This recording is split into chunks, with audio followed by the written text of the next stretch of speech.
আমার দাদা হুজুর ইমাম আহলে সুন্নাত গাজী মিল্লাত আল্লামা গাজী আকবর আলী রিজভী রাদিয়াল্লাহু তাআলা বলেছেন, জান গেলে জান পাওয়া যায়, ঈমান গেলে ঈমান পাওয়া যায় না। আমরা সেই ঈমান রক্ষা করতে চেষ্টিত আছি কিনা বলে হাত তুলে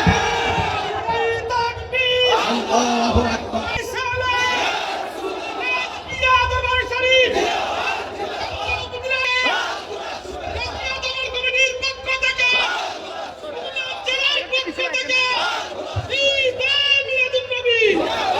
আমরা জুলুসে কিছুক্ষণের মধ্যে রওনা হব। আমার অনুরোধ থাকবে, আমরা যারা যেখানে আছি আমরা ঐক্যবদ্ধ হয়ে প্রতিটি গ্রামে গ্রামে মহল্লায় হাটে বাজারে বন্দরে ওয়ারাফানা লাকা জিকরাক, আল্লাহ বলেছেন আমার বন্ধুর জিকিরকে আমি এত উচ্চ মর্যাদা দিয়েছি, যেখানে আমি আল্লাহ সেখানে আমার বন্ধু রাসূলুল্লাহ। প্রতি মহল্লায় মহল্লা আপনারা মিলাদ করবেন, জুলুস করবেন। আমি শেষ পরিশেষে আরেকটি কথা বলছি, আমাদের সম্মানিত সদস্য সচিব যথেষ্ট সুন্দর আলোচনা করেছেন।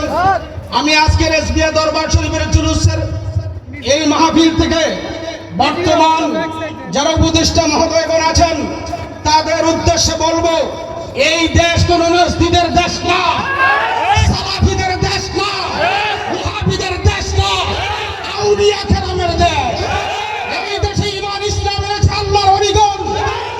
আজ থেকে উদাত্ত আহ্বান জানাচ্ছি, সেই মাজারগুলো ভেঙেছে অতি সত্বর তাদেরকে চিহ্নিত করেন।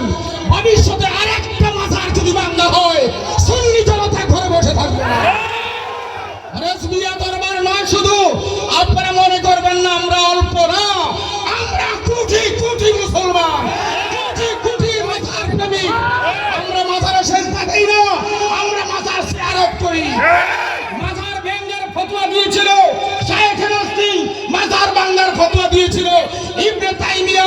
সুতরাং তারা আল্লাহর নবীর দুশমন, নাসরিরা আল্লাহর নবীর দুশমন। আর নবীজি থেকে শুরু করে নবীজি না, নবীজির পূর্ব থেকে অনেক অনেক নবী অলিগণের মাজার বিভিন্ন কান্ট্রিতে আছে। নসরি হুকুমত, ওয়াহাবি হুকুমত, নসরি হুকুমত, সৌদি হুকুমতের মধ্যে ওয়াহাবিজম প্রতিষ্ঠিত। এই দেশে এই ওয়াহাবিজম প্রতিষ্ঠিত করার কোনো ব্যবস্থা নয়। আপনারা যারা যেখান থেকে এসেছেন আপনারা সোচ্চার হন। আমাদের ঈমানের অবস্থান নড়বড়ে হয়ে যাচ্ছে। এই জুলুস থেকে আমরা অবশ্যই শপথ নিব, আমরা আর কখনো এদেরকে সাথ দিব না। আপনারা রাজি আছেন কিনা বলেন?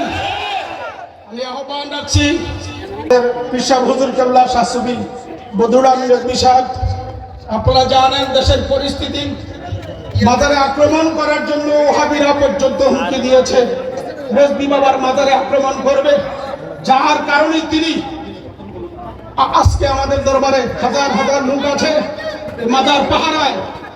ভাই হুজুর কেবলা আজকে তাদের জন্য দোয়া করবে, দাদা হুজুর কেবলার কাছে হাত করবে, ওনার মাধ্যমে আজকের জুলুস যেন কবুল হয়। আপনারা যারা জুলুসে আসছেন, জুলুস কর্তৃপক্ষ যেভাবে আপনাদেরকে বলে আপনারা মানতে রাজি আছেন কিনা? দু হাত তুলে দেখান।